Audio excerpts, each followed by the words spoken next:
Hey guys, welcome back to Defining Truth Podcast, episode 7. We have an interesting lineup that Brandon's going to go through in a minute. But first, if you don't already and you like what we're saying, give us a subscribe on any platform, or all platforms for that matter, where you listen.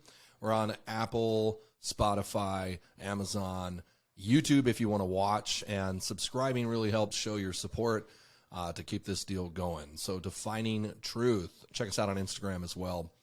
Bunch of stuff to talk about today. News is news. Brandon, why don't you run us through what we're going over? Yeah, we're going to talk about Riley Gaines, the former college swimmer that was assaulted at an event. Talk about Bud Light going woke, the Tennessee the Tennessee budget amendment to fund armed guards at every school. Imagine that.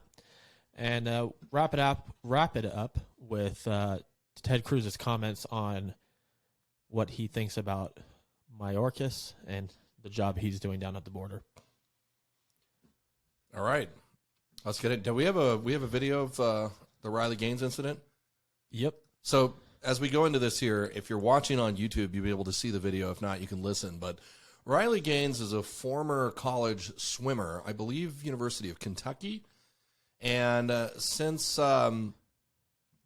some recent events, she's taken a real hard stance on, not allowing transgender athletes to compete.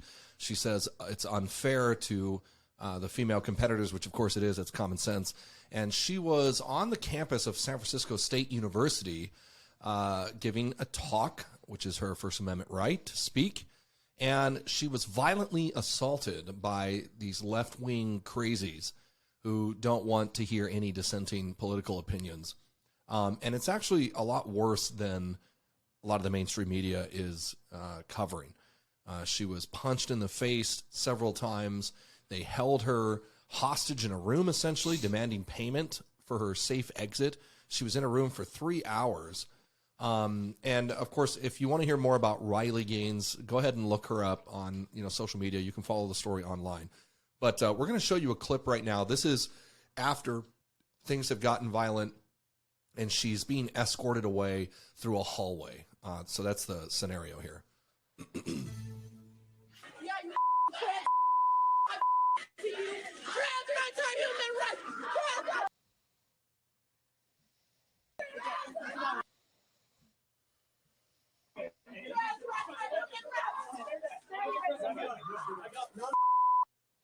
Former University of Kentucky swimmer Riley Gaines was ambushed by trans activists after delivering a speech on saving women's sports at San Francisco State University. She's a 12-time NCAA All-American swimmer, and she swam against Leah Thomas. Riley was on the phone with her husband, Louis Barker, while she was barricaded. They both join us now. Welcome to both of you. Riley, I'll start with you. Why were you barricaded, and what happened to the people who assaulted you? Well, first of all, nothing has happened to the people who assaulted me. The campus police did nothing. The dean of students was there and did nothing. There will be no repercussions unless I have something to do with it. I will be pursuing legal action. These people need to face repercussions. And I was barricaded because after my speech, an ambush of people entered into the classroom, turned off the lights. They attacked me. I got escorted out of the room and immediately pushed into that room that we saw on the video, and I was trapped in there for 3 hours. Yeah, all right. It's just so that interview goes on, but you get the gist of it. We've seen this all over the country. This is nothing new. Violent, extreme left-wing ideology in this country has reached a new level, and it's getting physical, really all over the place.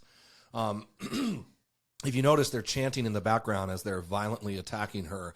Trans rights are human rights. Okay, let's be clear here as to what rights they're talking about. What they're talking about is, of course, you have the right to do whatever you want in this country. Okay, let's just put that out there. What they're talking about is they want a dude to be able to compete against girls in sports, and beyond just competing, they want you as a young female to have no right whatsoever in your locker room, in privacy, right? You should not have the ability, this is according to them, to say, maybe I don't want to see male genitalia in the locker room. No, that makes you a transphobe, right? And not only that, but it's crushing women's sports all over the place, right? You look at that dude, what's his name? Liam Thomas or whatever. Yeah, it's a dude. Yeah. So, you know, that guy was dead last in swimming against men. And then he decides one day to switch over and swim against girls. And now, you know, he's being celebrated for being a trans swimmer, which is ridiculous in of itself. This is common sense, guys. And we've talked about this in length, but remember, if you're listening out there, never ever forget this. They do not care about these marginalized groups. They're using them for political reform. This is Marxism. This is class warfare. It's just beyond rich and poor. It's any which way that they can divide people. To make things work and to wrap up this section here, because you can follow this as it develops, but Riley Gaines actually reacted to a statement. San Francisco State, the school, responded to this whole incident, and this is what they said. And of course, you know, it's like they're getting fed the Communist Party propaganda. They said, this is the school, praised students for, quote, peaceful protest after Riley Gaines was violently attacked and forced to hide inside a room when trans rights protesters stormed her speech about women's sports. Peaceful protest. They did the same thing during leftist insanity riots throughout the country when they burned half of America to the ground, and you know, mainstream media called the riots mostly peaceful. Or the Charlie Kirk event that we talked about a few weeks ago. Right. Extreme violent leftists crashed through the front doors at a Charlie Kirk event, also on a campus. I mean, look, just go ahead and, you know, for anyone out there who doesn't see my point, do your own digging into history and you tell me who are the ones who violently suppress speech and political dissidents, right?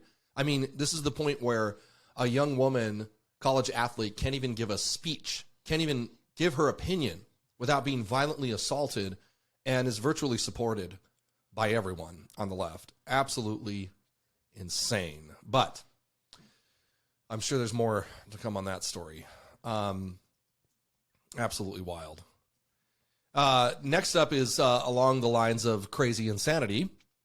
Some of you, whether you like Bud Light or not, this has been an interesting culture topic here. So let me give you some background, okay? So Bud Light puts, again, this is part of this trans hysteria sweeping America right now. What's the guy's name? Dylan Mulvaney? Dylan Mulvaney. Yeah. Okay, so this is a dude that had, you know, mutilation surgery, removed his genitals, I'm assuming, and, you know, takes all this drugs and stuff to look more like a female. Still totally looks like a dude. And everyone is blasting him all over everything, right? Companies are... Nike, I heard now is you know, putting him as the face of women. I mean, how offensive this is to women is just mind. Where are the feminists? You know, but in idiotic move of the year, Bud Light puts this guy's face on their can and has received, you know, incredible backlash.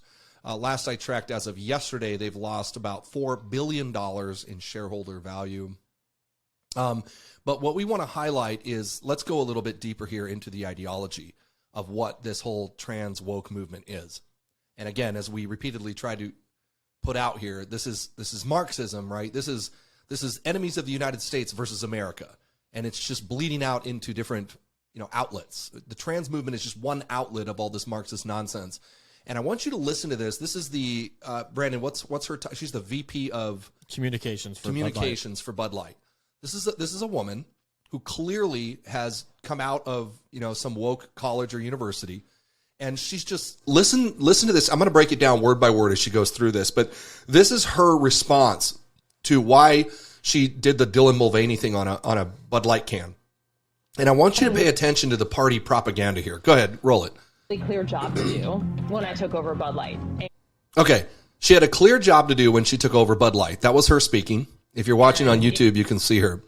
Her clear job, by the way, this is economics here. We're talking in a business sense. Her job is to make the company profitable.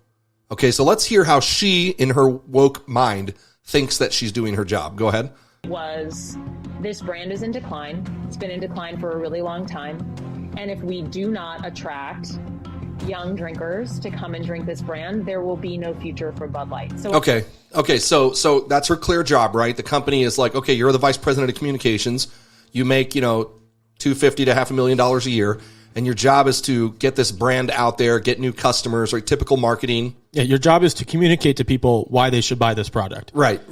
And again, my point here is not anything to do with Bud Light. It's just how woke DEI garbage has infected the American economy. Okay, now so she's clearly established she has a job to do, right? Now watch her explanation on it. Here comes the epiphany.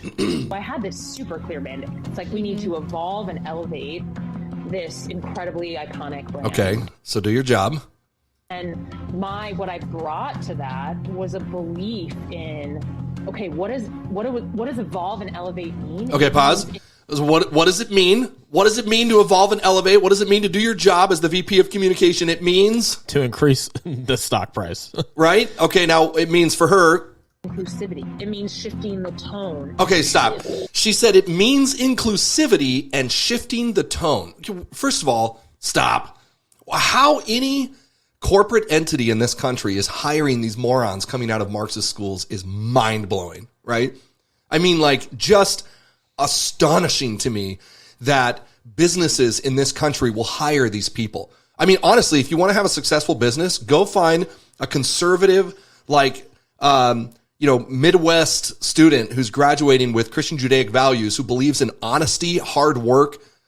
You are going to benefit greatly from having those types of people in your business. This is hot garbage, right? And this is the type of thinking that's lost them $4 billion in shareholder value. We've seen this all over the world, really, but it's getting this mind virus is getting really, really bad. Okay, so she said, this is my job, and what needs to happen is how you make the company better is inclusivity, and this is the meaning of evolution. It gets even worse. Keep rolling.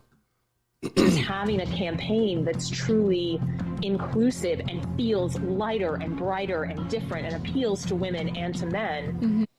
Mm-hmm. And representation is at sort of the heart of evolution. Okay, stop. Representation is the heart of evolution. This is the mind virus, right? This is where this woke garbage has infected the minds of students in colleges and universities all over this country and really the world. But America's got a real problem with this right now. So instead of practicing good business techniques, good procedures, tried and true methods to grow and market, she thinks that the key to evolution, right? And another word is progress, right? This is why we call them progressives. We don't say that in a positive light. These people are insane. They think that inclusivity and this woke ideology is the key to quote unquote evolving. Right? This is why they lost $4 billion in shareholder value. Okay, and then let her finish. This is just hard to watch. Reflect you in the work, and we had this hangover. I mean, Bud Light had been kind of a brand of bratty, the patriarchy, out of touch humor. Okay, we're gonna stop it there. She has to stick that in there, right? It's literally like straight communist propaganda. It's like they spoon feed them the same propaganda at every liberal school in the whole country. It's like, okay, talk about whatever the agenda item today is. It's the trans issue. It's all Marxism behind it, right? And then she tops it off with, it's about defeating the frat boy mentality, down with the patriarchy. Dude, I mean, honestly, if you were in charge of Anheuser-Busch, right, the company that owns like all of these, and she said they're hurting, I'm like, okay. They have like 50 subsidiaries under them. I mean, if you are running this business, right, this person right here immediately fired. Immediately. Like, you're done. Your brain doesn't work. I'm surprised she hasn't been. I mean, there's got to be a ton of shareholders who are looking at the CEO and those above her that are just like, what were you guys thinking? Because they didn't gain, for hypothetically, for however many people that they gained to their company, they lost like 10. Like, people are upset. Of course. This. I mean, do they not know their demographic? I mean, yeah. Like, do you know how many trailer parks will not be drinking Bud Light this year? Like, yeah. Come on, guys. Well, like, and we saw that people are pulling them out of their restaurants. Country singers are pulling them out of their restaurants. I guarantee you won't see it at Bud Light at a NASCAR race. No, but I mean, this is, and maybe we'll do another episode and we'll talk about DEI, diversity, equity, and inclusion. But it is a mind virus, and what it really is, they're using words and they're playing semantics. These are word games. What it really is redistribution of wealth. And when they talk about equity, and we covered this on a previous show, they're not talking about equal opportunity. They're talking about equal outcome no matter what you do, right? So instead of putting the best people for the job, the best candidate for the position that's most going to advance your business goals and improve the American economy, we're choosing Marxism and putting people like this lady who obviously can't really think well, and she's in charge of like this multi-billion-dollar marketing effort. And like I said, the point here is not Bud Light. I don't care about Bud Light. I don't drink it. It's garbage. But what the real issue is that these people with this mindless propaganda are going into the American economy and the bureaucracy that runs the country. We see this at the administrative level, right? I mean, this is the Biden administration had this same mentally ill guy, Mulvaney guy, at the White House as a TikTok star, right? I mean, or maybe it wasn't Dylan Mulvaney. I'm sorry. Was that a different guy?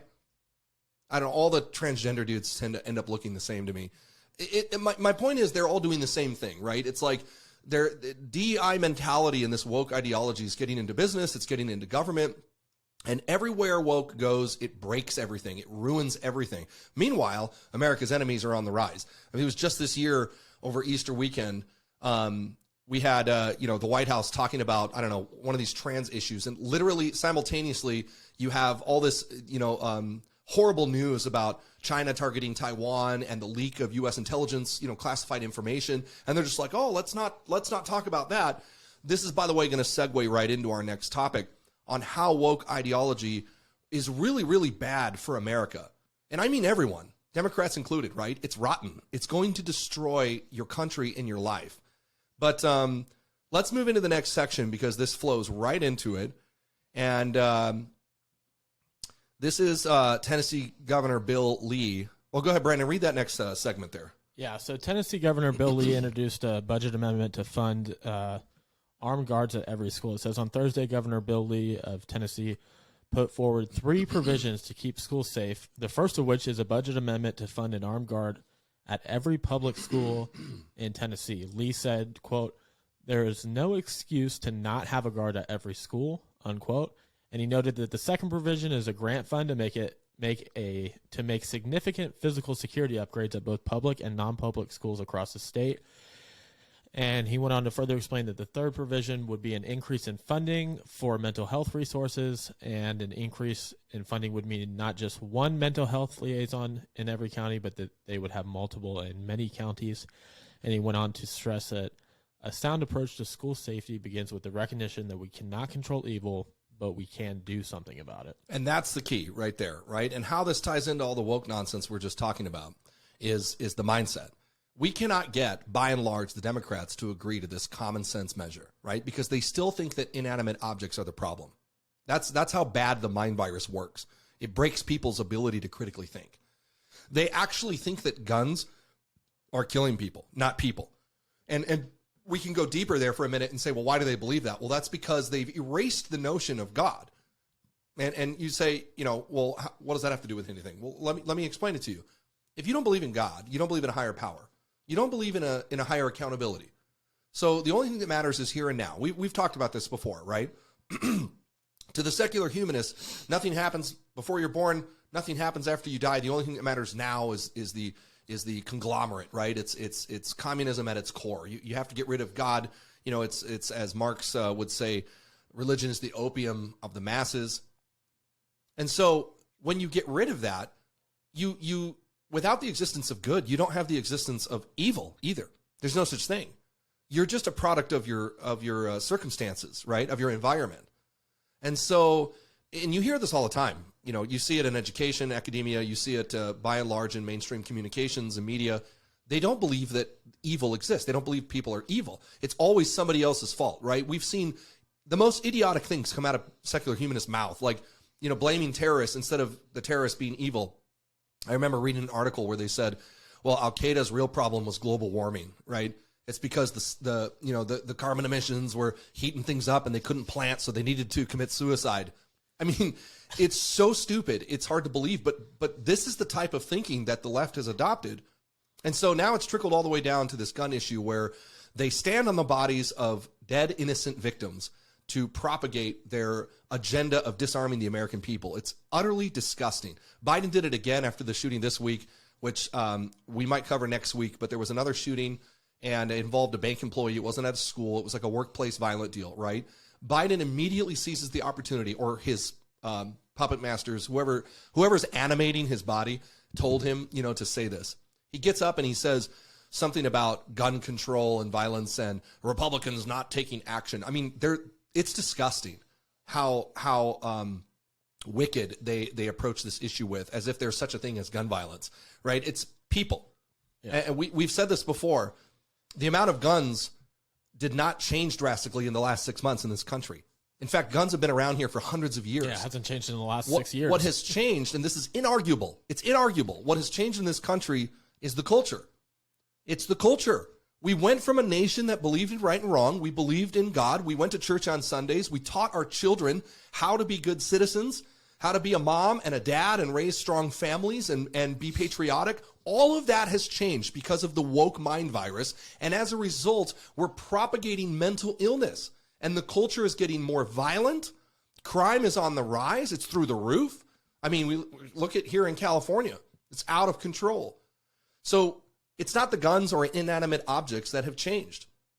It is the culture and the people. The same people, by the way, who say they don't believe in evil. So here, Governor Bill Lee is trying to introduce this law. He can't get people on board because their minds are broken on the left. And let me just tell you what they're not, what the left will not agree to here. And by the way, this should happen in every state in this country, everywhere. We have armed guards at banks, jewelry stores, restaurants, sports games, but we can't have them for our kids. Okay, so he wants basically three things, right? He wants a budget to put an armed guard at every school, to make significant physical and security upgrades, by the way, both public and non-public schools across the state, and for mental health resources. Common sense. Who would disagree with that? It's a phenomenal idea. Why we haven't done that? Okay, and here's why. Is it sad that that has to be a consideration? Absolutely. Super sad. But everything the left is doing to our country is super sad. They're destroying the core family. They're melting our young children's minds in school with Marxism and immoral garbage. So they're producing a very evil society. That's what's coming out of everything the left is doing. And as a result, people have to take measures to protect themselves. And it's weird that the Democrats cause all the problems. They cause the mental health issues, the illness, the crime, the immorality, which leads to decline in culture. And then simultaneously, they'll turn around and say, oh, well, I guess we have to disarm you then, even though they're the ones causing the problem to begin with. It's very cyclical, and it totally serves their purpose. Their whole, as we've mentioned before, their Gramscian Marxist tactic of dividing everyone up, causing a problem where it doesn't exist. And let's just point out here, they are years ahead of us, by the way. The left has put a lot of years into destroying America. I mean, I was just looking at a book yesterday on, I forget the guy's name. I'll find it for you guys later. It's a professor back in 1979. He was in England. He wrote a book on Karl Marx and Christianity. But it was from a Marxist perspective, trying to say why Christians should just embrace Karl Marx. It's all cool. I just thumbed through a couple of the highlighted sections in the book, and it was all about how evil religious Christians were and how Marx really wasn't a bad guy. And I'm thinking, 1979, here he is targeting the very core of Western civilization, which they knew at that time, and it still is today, is the Christian Judaic values that America upholds. And all the way back in 1979, and I know it's way before that as well for everyone out there, but I'm just talking about this book. Here they are strategically targeting their enemies. And now fast forward, we're in the year 2023. All of their plants, all the seeds that they planted have grown and are now bearing fruit. And we're trying to play catch up. And we often say, right, this is why the culture war matters. See, Governor Newsom was in Florida this week, right?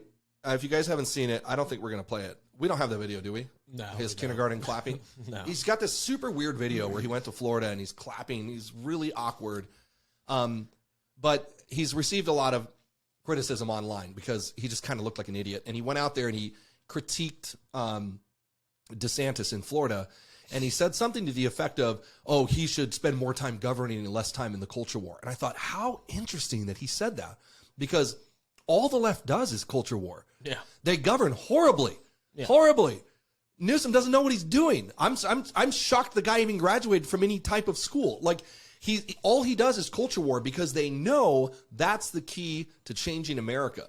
And so what he's trying to tell DeSantis is, hey, dude, you're catching on. Like, stop messing with the culture war. We're winning in that area.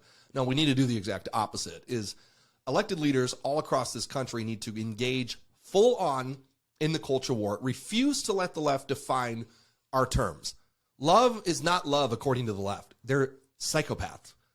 Love, you cannot love someone and simultaneously injure them by your actions. The trans movement, it's not loving to openly encourage mental illness that leads to human suffering. That's a lie. And that is clearly displayed. We have for every single story of a recent shooting, we have a story to match about a transgender person who was worshipped in the media world and then ended up committing suicide, or like we covered Ollie London, who went through all of these surgeries and transitioned and now is transitioning back and is a huge advocate for and making sure people do not do that. Story, right, about how much he suffered and how terrible it is to be a young person and lose your genitals, to make decisions that affect you the rest of your life. No, we need to engage in the culture war full on. And main to this segment here, we absolutely need to protect children. Every school should have an armed guard. Just, for those of you listening, if you don't know, I spent many years in government and public service, many of those in the military and many in law enforcement. And one of my last positions, one of them, was I was a special agent with the Diplomatic Security Service, and amongst many things, and I've talked about this before, we ran security programs, right? And overseas, we would protect schools where American citizens were attending. And my point is, there's no need to reinvent the wheel. We know how to protect people. We know how to keep facilities safe. We know how to run security programs at large facilities, government and civilian alike. And none of that, I'm telling you right now, from my personal experience, none of those security operational programs are being implemented at schools. Some of them are. They're suggested.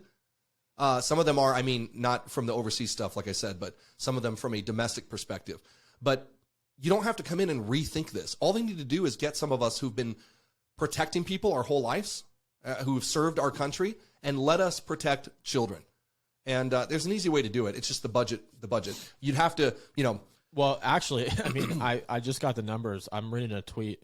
First, I want to clarify something real quick. This, according to Governor Bill Lee's tweet, this is a bipartisan action. So it looks like in Tennessee, it looks like awesome. Democrats are on board. But it's all of this: the armed guards, the physical security upgrades, mental health. $200 million. This country spends $200 million on a lot worse things. It's not that much money in the grand scheme of things. It can be done.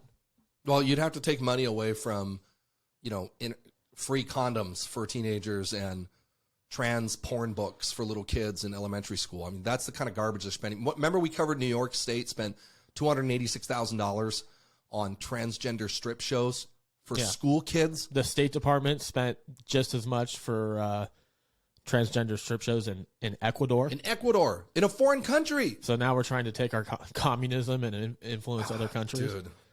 It's hard to watch the devolution of the United States in the name of progressive Marxism. It's really hard. And then they don't even hide it anymore. They openly state these things. They're open about their animosity. They violently attack anyone who defends their country, who's patriotic, who's American. It's absolutely insane to watch this happen. Well, Newsom's comment, like you said, about DeSantis focusing on the culture war, that's all Newsom or the left does. We saw it in the Bud Light story. The reality is that Newsom knows that the left needs to own the culture war, and he wants absolutely DeSantis, because a lot of Republicans, we see it here in California all the time with the CAGOP. It's like, oh, don't want to touch the culture war. Well, that's why we're losing. So maybe we should pay a little bit more attention to the culture war. Here's some free advice, right? Here's some free advice from one subject matter expert to anyone listening that's involved with the school. You don't start with it's not just about putting some random mall cop with a gun, right? You need professionals. You need people that understand what they're doing. And what's your real purpose there? So it starts with, these concentric circles. That's how we look at it in the security world. It's like, well, first of all, let's look at access control. Why is a person able to just waltz onto a school campus and start shooting people? Number one, right? What kind of detection systems and cameras? Do you have somebody monitoring them that actually knows what to do?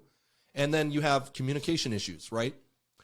Communication with first responders. Who is it that responds? Do you have a school resource officer on staff? Do you have a security guard maybe? How does he find out that there's an incident and where they are on campus? How do you track them? So communication is very important to when a critical incident is happening. And Three, and perhaps the biggest thing that I think we take a unique approach on is the time gap. If you look at all the data from violent incidents, the one thing that mitigates more death is the amount of time between first bang, when bad guy, evil person comes on to start shooting, to when that person is killed or stopped, right? That time right there, whether it's 5 minutes or 10 minutes, more often than not determines how many people are injured. So the more you shrink that gap, the less people are hurt. And if you can shrink that gap to zero by having on-site immediate response, that's our goal, right? So what we need to have is not just another, security guard posted up. You literally need to have QRF, to borrow a military term, right? It's a quick reaction force. You need to have hunter-killer teams. You have people that are trained and able to root out very evil people and defend them. It's the classic sheepdog against the wolf story, right? And we have plenty of those people in America, because there's plenty of people that aren't Democrats that love America still. Police officers, military service members, tons of public servants who love their country and love little children who want to protect them, and we can put them to use. Veterans as well coming back who have no problem running into gunfire to save other people, who willingly risk their own lives to save others. That happens every day. You know how many calls for service there are in Southern California? How many times 911 is dialed?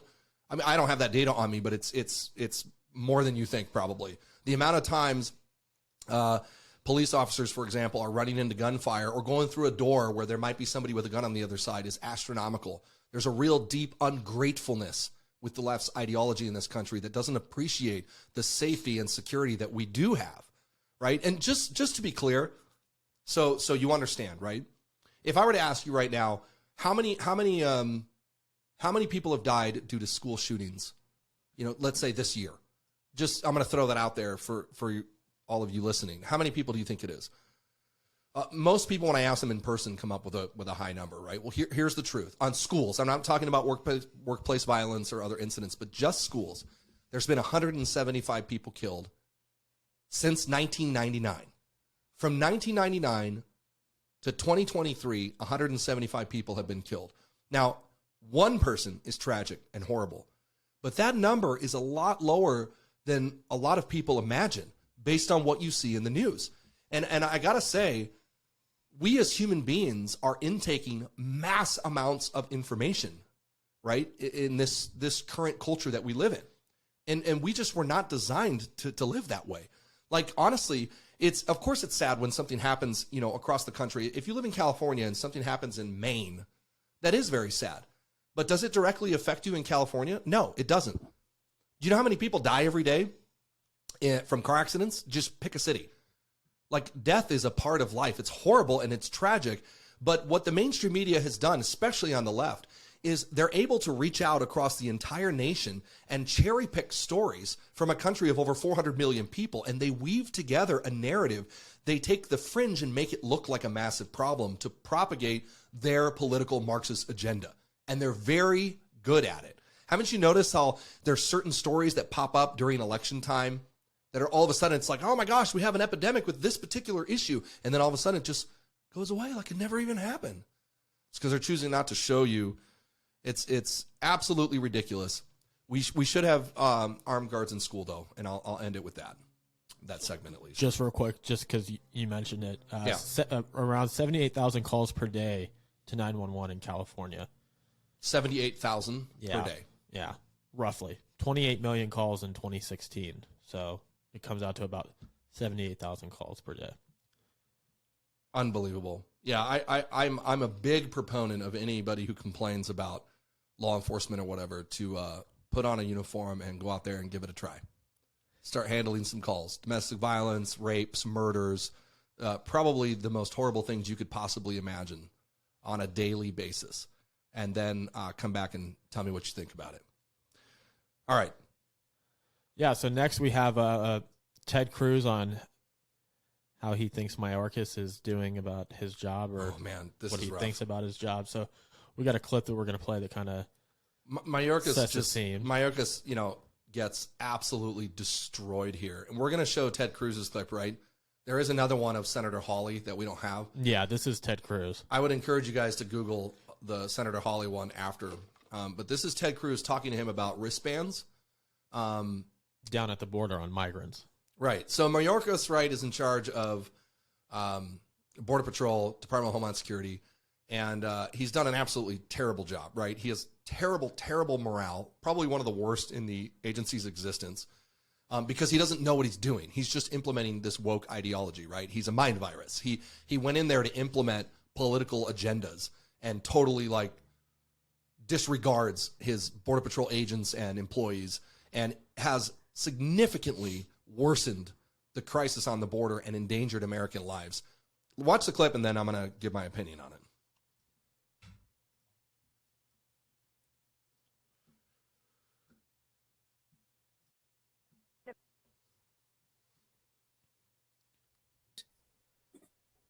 I don't know what they are. You don't know what they are. Mr. Secretary, you have just testified to the American people you're incompetent at your job. And if you had integrity, you would resign. And I will tell you, the men and women of the Border Patrol, they've never had a political leader undermine them. They despise you, Mr. Secretary, because you're willing to let children be raped to follow political orders. This is a crisis. It's a disgrace. And you won't even admit this human tragedy is a crisis.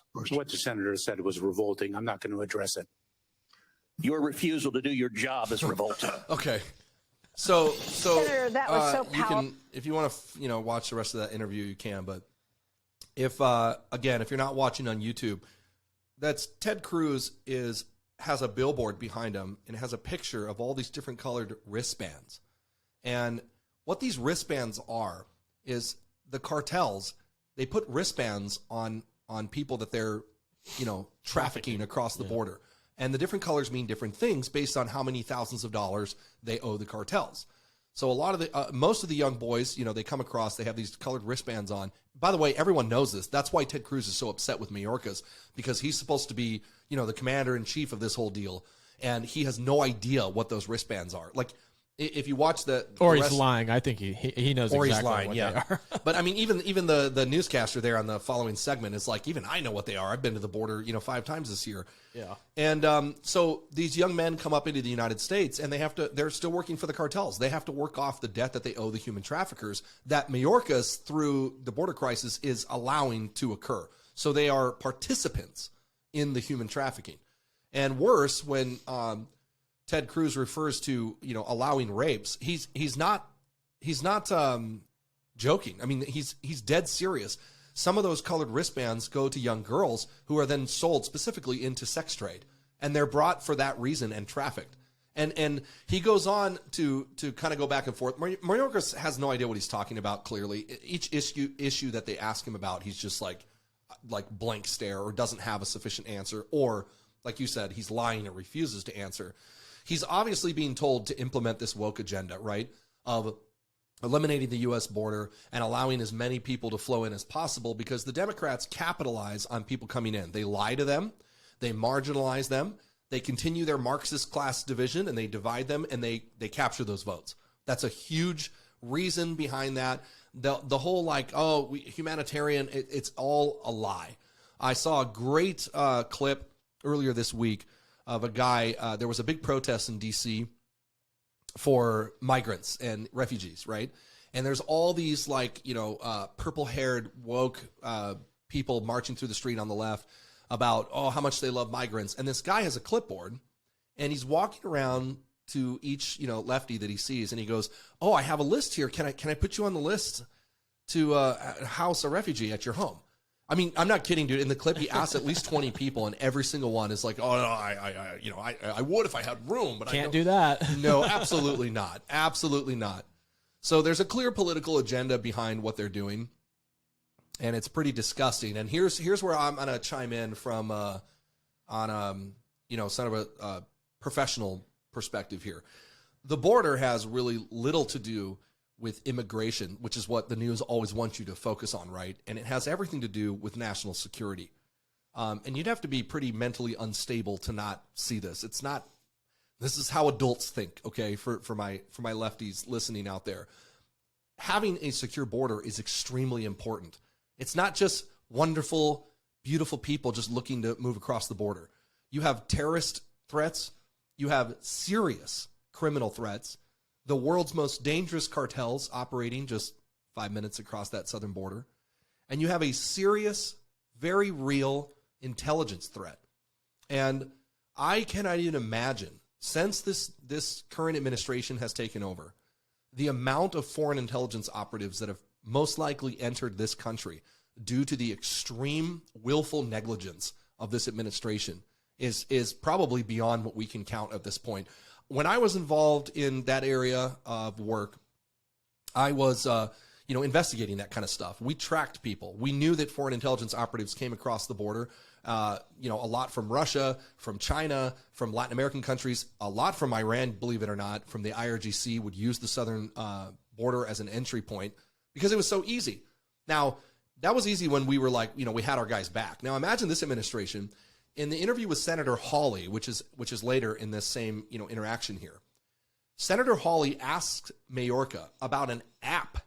It's an app for your phone, okay, like on your iPhone. There's an app that lets you, as a foreign national, schedule an appointment at the border, and they let you in with no interview, no questions asked, and they're just let into the United States. So, I'm sure whether you're on whatever side of the aisle, okay, it's undeniable. You've seen these like mass caravans of people coming to the border. So what Mayorkas did was like, well, let's just make it easier for them to come in. But without asking any questions, without investigating anything on these people, there is no way of determining who is a threat to the United States or not, right? And this is where they love to confuse people, and they say, well, if you dare question me, you're just a racist. And, it's like, okay, this has nothing to do with immigration or obviously the families who are trying to immigrate. That's not what we're talking about, okay? But we're adults here, and we understand that the world is a dangerous place. And there's a lot of people that hate our country and want to do us harm. Not having a door on your house doesn't make you racist. It makes you love your own family. You want to protect them, right? Otherwise, I would assume that every Democrat in the country would take the locks off their doors. Why do you need doors? Should have open door policy, right? You made an interesting point about it not being about people coming over, and it's more about the criminals, et cetera. I have a family friend whose family business relies on H-2B visa workers, which are non-agricultural temporary workers. You come up, you work. When the season's over, you go home. Right. Every year, they have trouble getting enough H-2B visas because the Democrats won't issue more of them. Not the Republicans. The Democrats who up until recently, controlled the House and the Senate, won't release the adequate number of H-2B visas so people can come up and work legally and then go home. It's sad. It's a fight that they go through every year. So. Well, because they don't want the people who are following the rules and, legally immigrating here. And by the way, some of the biggest proponents of securing the border are legal immigrants, right? Yeah. Latinos themselves who are escaping the very ideology that the left is pushing in this country. They're not coming here because, their countries are so great. Yeah. They're escaping horrible political decisions that have destroyed these nations. Oh, it's so sad to go back to some of the guys. I've met some of the guys that come up and work for them, and a lot of them are from Mexico City and other places around that area. And when I was talking to them, they talk about, for the 6 months that they're up here, they're working. But when they go home, they're auto mechanics and they own shops. But while they're gone up here working in the United States, they have to send money back to the cartel. Otherwise, they're going to, firebomb their auto shops. They're going to destroy their properties, et cetera. So that's the type of situation that they're leaving. Yeah, it's really sad, actually. It's very, very sad that the left is incapable of learning from what's going on very close to us in other countries, right? That their same leftist insanity has destroyed these cultures in these countries and plummeted them into third world status. And that they're just like, yeah, let's do it here. It'll work here. It'll be perfect. No problem. Very, very sad. I think on our end, right, you can have compassion for people and for refugees and try to help them. But you cannot love people without being truthful with them. Yeah. And destroying national security and not having a border and hurting people by your stupid decisions is not very loving. There has to be a balance there, and it is hard. And that's why not anyone should be a senator or a congressman or the president of the United States, right? We need to put capable people with something the left, they don't know what this word means, but it's called discernment. It's the ability to divide right from wrong. And I hate to break it to you, lefties, but wisdom comes from the fear of God. And I would be amiss to not bring that up here at Defining Truth. There is one source of truth, and that is the Word of God. And America used to believe in that, and it did us very well. We were extremely blessed. We became the most benevolent, wealthiest country to have ever existed in the shortest amount of time. We defeated all of the evils that the rest of the world had, like slavery, in the shortest amount of time of any other country. You know, the left would have you believe that we invented it, right? When slavery was a extremely common, prevalent practice throughout the entire globe, going back thousands and thousands of years. It didn't last too long in America, though. We ended it because of Christian Judaic values. People that believed in the value of a human being because they were created equal under God. Those people went by the hundreds of thousands and died for the freedom of our brothers and sisters, and we still believe that today. So for any lunatic out there on your Marxist left side, we reject classification division. We reject racism. We believe that all people are created equal, but what you do matters. What you think and how you behave matters. I don't care about the color of your skin. Never have. We weren't even raised that way until recent times when Democrats went full Marxist and started making everything racist again, dividing us, causing violent uproars across the country. And it's gotten physical now, as we've talked about today on the show, last week with Charlie Kirk and this week with Riley Gaines. The left has become physically violent because they believe all this political propaganda. They actually take it to heart like it's true, this Marxist garbage. And now we have to take security measures. Very sad that we've come to this, but I'll end it on a note of hope. There is hope because I believe that people can change. I do. And I think that we will fight to define truth and clarify when the Marxists lie about literally everything in our country. We'll keep hitting people with the truth. And by the way, I would just call to action to anybody listening. It's about time to get up off the couch and get involved. If you're listening and you live in America, you need to look into running for something this coming election cycle. I don't care what it is. City council, school board, county board of supervisors, run for Congress. I don't know. You need to run for something, because if there's one thing the left does is they activate, right? They activate and they deploy these crazies out into every aspect of our society, and it's kind of like the squeaky wheel gets the oil, right? Don't expect anything to change if you're just kicking back on your couch listening to podcasts. By all means, listen to the podcast and intake good information to counter the lies, but then you have to do something with it. You have to put it into action. America as a republic has to be fought for. It has to be preserved. And we are not a nation with a king. The people are the king, which is you. And there's nobody coming to save you.